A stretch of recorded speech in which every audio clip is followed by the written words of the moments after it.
confessamos diante de Ti a nossa completa indignidade, confessamos a nossa inadequação de estarmos ante a Tua face. Mas ao mesmo tempo que vemos isto, olhamos para Ti, que nos proporcionou um novo e vivo caminho até o Santíssimo Lugar pelo Teu sangue que foi derramado. E nós coletivamente confessamos nossos pecados ocultos, de ignorância, voluntários e involuntários, e os colocamos diante de Ti, certos de que já obtivemos o perdão pela obra do Teu sangue que Tu derramaste naquela cruz.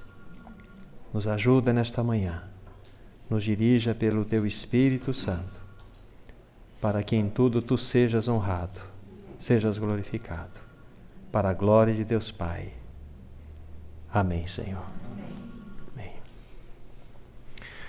Os irmãos se recordam de uma passagem nas Escrituras Sagradas que está em 1 Coríntios, no capítulo 11, a partir do versículo 23. Nós vamos fazer uma menção aqui para extrairmos uma palavra. Vamos fazer algumas poucas considerações sobre esta palavra e depois vamos avançar.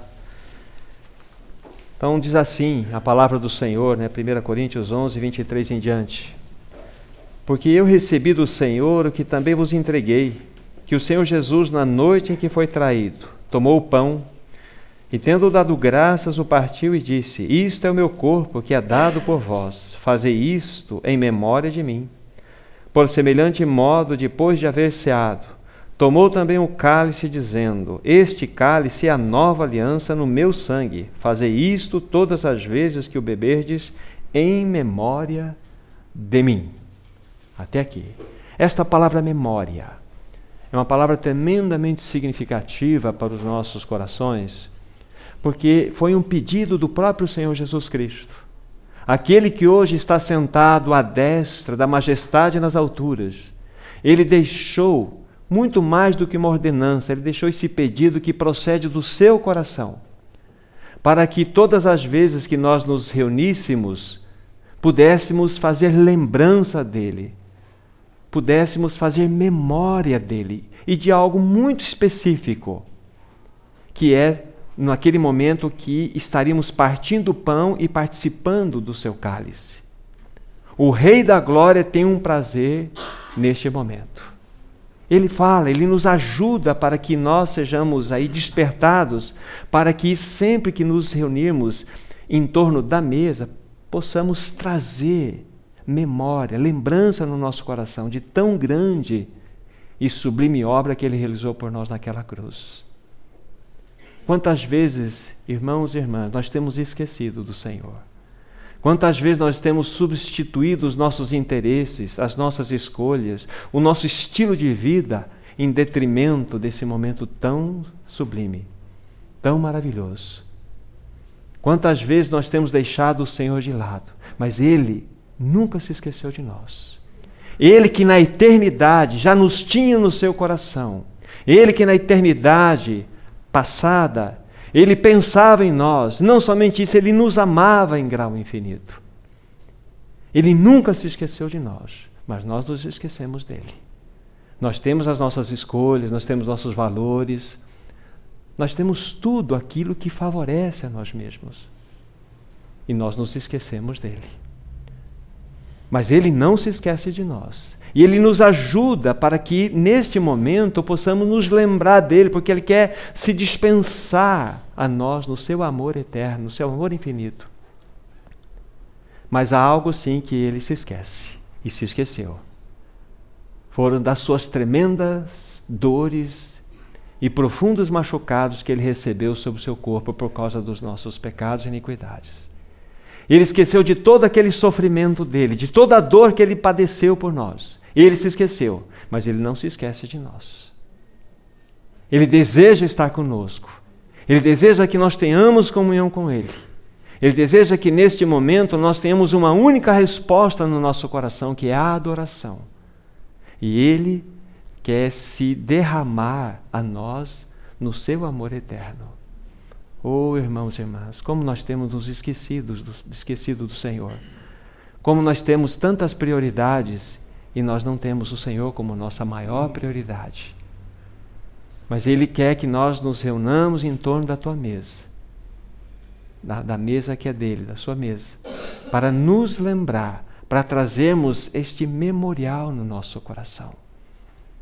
Eu gostaria, irmãos e irmãs, de compartilhar alguns pensamentos com vocês a partir do capítulo 26 de Mateus. Textos que em outras ocasiões nós já tivemos, o privilégio de ler, de fazer algumas reflexões, mas novamente sobe ao meu coração esta passagem inicialmente. Mateus capítulo 26. Nós temos uma passagem aqui que a partir do próprio versículo 26, aí o relato da ceia do Senhor, mas nós já lemos este relato dentro da perspectiva do apóstolo Paulo, que recebeu diretamente do Senhor aquelas palavras. Então nós não vamos ler esta passagem do versículo 26 em diante. Nós vamos ir diretamente naquele momento onde ele entrou no jardim, chamado Jardim de Getsêmani, o jardim da espremedura, aonde ali o Senhor Jesus ia padecer profundamente no seu coração. E vamos fazer algumas poucas considerações da passagem que nós vamos ler a partir do versículo 36, então. Em seguida foi Jesus com eles a um lugar chamado Getsêmani e disse a seus discípulos: assentai-vos aqui, enquanto eu vou ali orar. Levando consigo a Pedro e aos 2 filhos de Zebedeu, começou a entristecer-se e angustiar-se. Então lhes disse: a minha alma está profundamente triste até a morte. Ficai aqui e vigiai comigo. Adiantando-se um pouco, prostrou-se com o seu rosto em terra. Orando, dizia: meu Pai, se possível, passe de mim este cálice. Todavia, não seja como eu quero, e sim como tu queres. Até aqui. Nós temos um relato muito significativo para os nossos corações. E nós vamos levantar uma pergunta para os nossos corações. Por que o Senhor Jesus, quando ele então entrou naquele jardim, ele começou a entristecer-se e angustiar-se de modo profundo? A palavra entristecer-se e angustiar-se, essas palavras em si já trazem um peso muito grande ao nosso coração. Mas o Espírito ele queria dar uma ênfase em todo aquele momento que o Senhor Jesus Cristo estava vivenciando naquela ocasião. Mas ele então registra: disse-lhe o Senhor Jesus: a minha alma está profundamente triste até a morte. O que ocorria no coração do nosso Senhor Jesus Cristo naquele momento no jardim? Será que ele estava com medo de marchar até a morte? A própria história nos relata que muitos homens e mesmo mulheres, em nome de uma causa, marcharam triunfantes para a morte.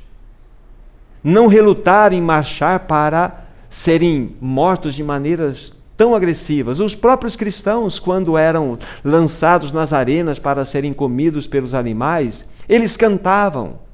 Quando eles eram feitos tochas vivas para que Roma fosse iluminada, segundo o prazer do grande imperador, eles, na hora daquele momento tão difícil, eles cantavam, louvavam a este Senhor que nos registra que vivenciava uma profunda tristeza na sua alma, uma tristeza que era chamada uma tristeza de morte. O que acontecia no coração desse Senhor? Por que havia isto? É porque o Senhor Jesus, a cada momento que ele avançava dentro desta realidade, ele estava marchando para uma obra tão sublime, tão inaudita que pouco nós conhecemos.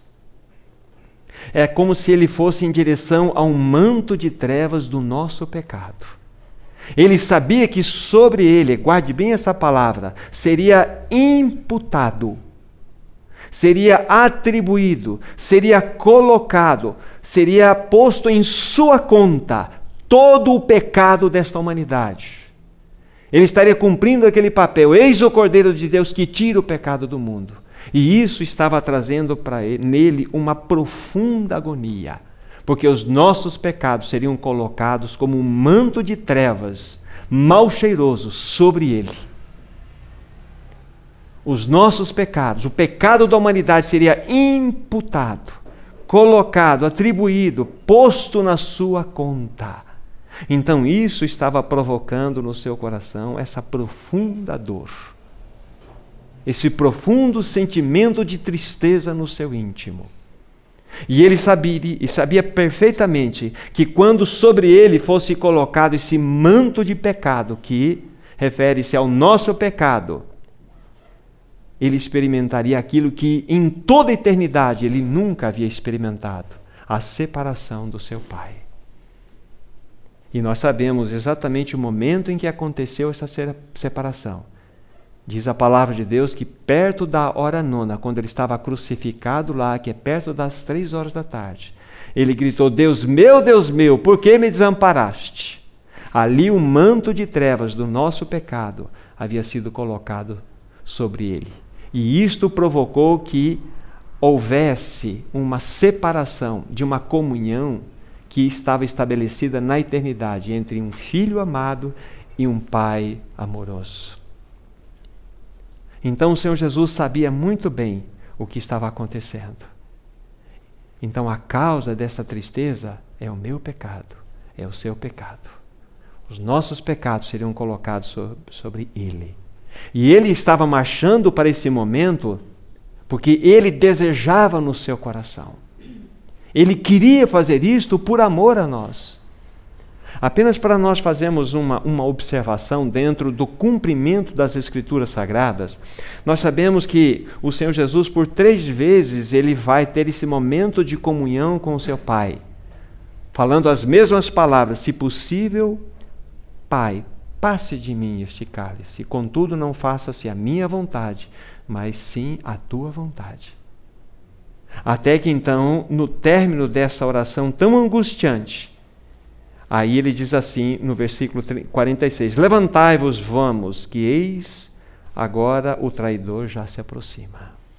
Aí nós temos todo o cenário da prisão do Senhor Jesus Cristo.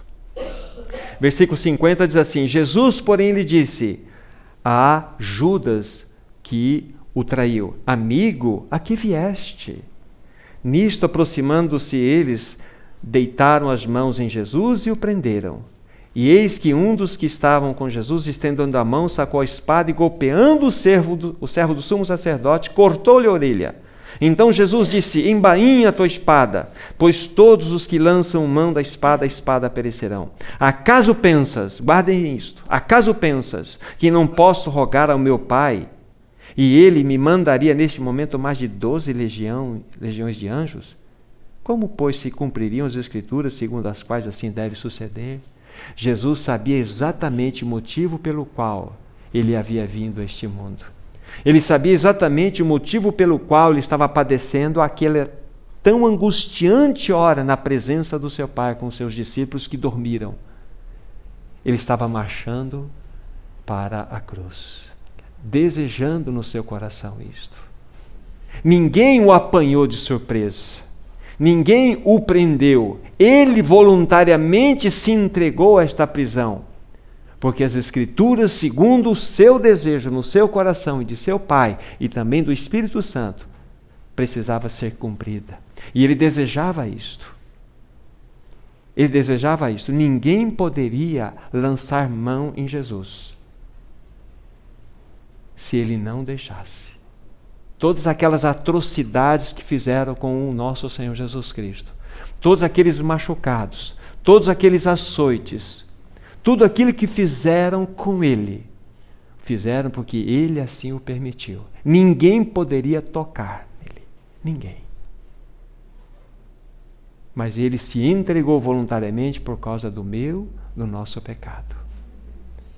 Esse é o amado da nossa alma, esse que na sua vitória, estabeleceu esse momento para que nós pudéssemos vivenciar.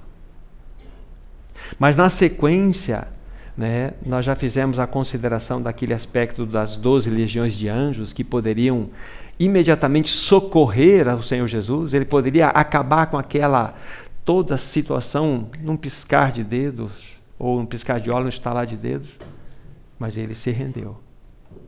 Mas aí, depois da sua prisão, ele é levado imediatamente para o sumo sacerdote chamado Caifás. E aqui está o cumprimento das Escrituras.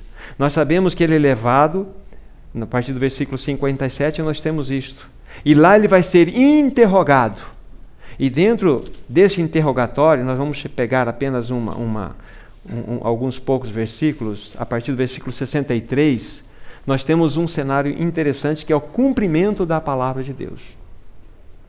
Jesus, porém, guardou silêncio, mediante tudo aquilo que ele estava sendo inquirido. E o sumo sacerdote lhe disse: eu te conjuro pelo Deus vivo, que nos diga se tu és o Cristo, o Filho de Deus. Respondeu-lhe Jesus: tu disseste. Entretanto, eu vos declaro que desde agora vereis o Filho do Homem assentado à direita do Todo-Poderoso e vindo sobre as nuvens no céu. Então o sumo sacerdote rasgou as suas vestes, dizendo: blasfemou! Que necessidade mais temos de testemunhas? Eis que ouvistes agora a blasfêmia. Que vos parece? Responderam eles: é réu de morte. Então uns cuspiram-lhe no rosto e davam-lhe murros, outros os esbofeteavam, dizendo: profetiza-nos, ó Cristo, quem é que te bateu? Aqui está então o cumprimento de uma Escritura sagrada. Nós sabemos que o sumo sacerdote, quando ele ia ofertar o sacrifício pelo pecado, ele deveria separar 2 animais. Um deles seria selecionado para ser imolado, seu sangue seria derramado, seria depois aspergido lá no lugar adequado. Mas um outro animal, ele deveria sofrer um processo interessante. É exatamente o que aconteceu aqui. Vamos lá para Levítico, capítulo 16. Nós temos outras passagens, mas esta está bastante clara para nós. Levítico 16, nós temos em todo o relato desse capítulo, depois os irmãos e irmãs podem olhar com bastante cuidado, que é o relato da expiação nacional, que uma vez por ano deveria acontecer como um estatuto estabelecido por Deus ao seu povo. E uma vez por ano. Então, no capítulo 16, no versículo 20 em diante, nós temos assim. Levítico 16, 20 em diante. Havendo, pois, acabado de fazer a expiação pelo santuário, pela tenda da congregação e pelo altar, então fará chegar o bode vivo. Arão porá ambas as mãos sobre a cabeça do bode vivo, e sobre ele confessará todas as iniquidades dos filhos de Israel, todas as suas transgressões, todos os seus pecados, e os porá sobre a cabeça do bode, e o enviá-lo-á ao deserto pela mão de um homem à disposição para isto. Aquele bode levará sobre si as iniquidades deles para a terra solitária, e o homem soltará o bode no deserto. Tudo isso é uma figura muito importante, muito significativa. Lembre-se que eu destaquei lá atrás a palavra imputado. Jesus, quando estava lá no jardim de Getsemane, padecendo aquela tremenda e profunda tristeza no seu coração, ele saberia que sobre ele então seria imputado, colocado, atribuído, posto em sua conta todo o nosso pecado, o pecado dessa humanidade. O que aconteceu com o cumprimento dessas Escrituras quando nós lemos lá, quando o Senhor Jesus estava sendo interrogado, especialmente por Caifás, o sumo sacerdote? Ele imputou, ele colocou sobre a cabeça de Jesus exatamente a responsabilidade de todo o nosso pecado. Era um sumo sacerdote que deveria fazer isto, e o sumo sacerdote fez isto. Em Jesus foi imputado aquilo que ele não merecia, aquilo que não pertencia a ele, foi imputado em Jesus o nosso pecado. É isso que aconteceu. Então foi sobre ele colocado os nossos pecados. Jesus, ele então tomou o preço do nosso pecado. É um cumprimento das Escrituras Sagradas. E quando o Senhor nos chama para estarmos ante a sua mesa, Ele quer que nós nos lembremos exatamente do preço que Ele pagou para que nós pudéssemos ser livres. Ele desejou isto. Ninguém o obrigou a fazer isto. Foi sobre Ele imputado o nosso pecado, para que nós pudéssemos ser livres do pecado. E uma vez livres do pecado, sobre nós fosse, guarde novamente essa palavra, imputada a sua justiça, colocada a sua justiça, colocada em nossa conta a sua justiça. Há uma passagem que muito chamou a atenção no meu coração esta semana. Eu gostaria de deixá-la registrada com vocês, de Filemão. Filemão é um livro de um capítulo apenas, mas é um livro tremendamente significativo e vai nos mostrar algo muito importante para os nossos corações. Nós vamos tocar em Paulo como se nós tocássemos na pessoa de Cristo, mediante a sua atitude em relação a um escravo chamado Onésimo. Filemão. Nós já vamos fazer algumas poucas observações nesse capítulo aqui e vamos prosseguir no nosso momento.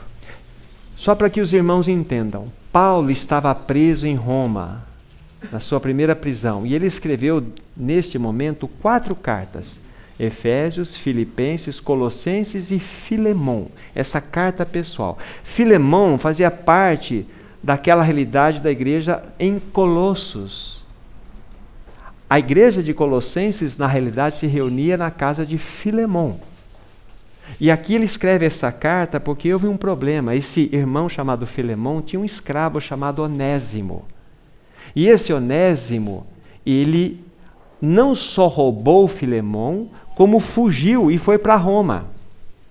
Só que lá em Roma, por uma providência de Deus, ele chegou até Paulo. E Paulo pregou o evangelho a Onésimo, e Onésimo creu no Senhor, rendeu-se ao Senhor. E agora, como vai se tratar dessa circunstância? Aí nós temos como tocar a vida de Cristo no coração de Paulo agora em relação a este aspecto que estamos tratando. Vejamos alguns poucos versículos. Capítulo, só tem um capítulo, versículo 10. Sim, solicito-te em favor do meu filho Onésimo, que gerei entre algemas. Ele antes te foi inútil, atualmente, porém, é útil a ti e a mim. Eu te envio de volta em pessoa, quero dizer, o meu próprio coração. Guarde por esse trecho. Agora mais um outro trechinho. Versículo 17. Se, portanto, me consideras companheiro, recebe-o como se fosse a mim mesmo. E se algum dano te fez, ou se deve alguma coisa a ti, lança tudo na minha conta. Eu, Paulo, de próprio punho escrevo, eu te pagarei. Até aqui. Irmãos, nós temos um quadro muito lindo. Muito lindo. Nós temos então Paulo, Onésimo e Filemão. Nós temos esse quadro. Nós temos Onésimo, que foi alcançado pela graça do Senhor, que foi alcançado pela obra do Senhor, ganhou experiência em Cristo pela mensagem de Paulo. Agora Paulo, ele se coloca como intermediário entre ele e Filemão. E é interessante que nós vemos exatamente a figura de Cristo aqui. É como se Cristo falasse assim: Pai, meu Pai amado, Ele lhe deve tanto, eu sei disso que Ele lhe deve tanto. É uma dívida impagável, mas meu Pai, eu quero me colocar no lugar dele, eu vou pagar essa conta, Pai, põe na minha conta, põe na minha conta.